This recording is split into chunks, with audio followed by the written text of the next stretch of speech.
After 15 years of marriage, the warmth that once filled our home had cooled to a brittle silence. Nights that used to echo with laughter now felt hollow. I tried to ignore it at first. Her long hours, her distracted demeanor, the way she barely looked at me anymore.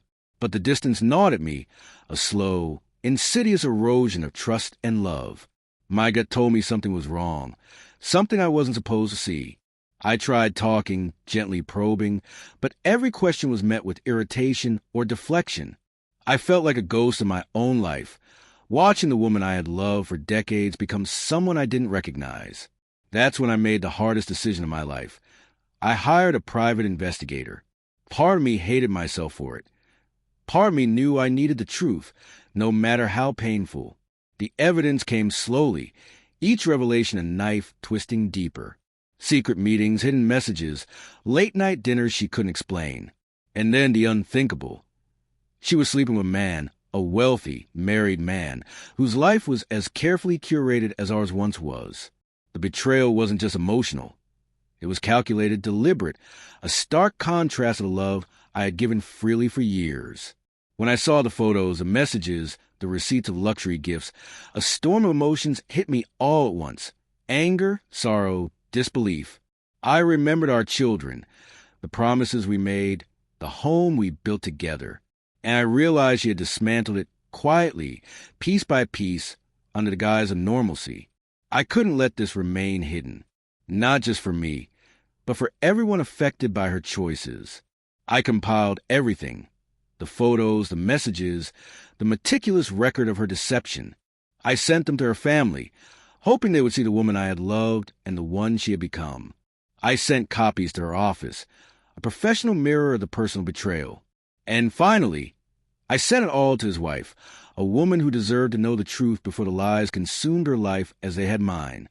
The reactions were immediate and brutal. Family members confronted her, not with accusations, but with a sorrowful disappointment that cut deeper than any anger could. At work, colleagues whispered, meetings were tense, and her once impeccable reputation began to crumble.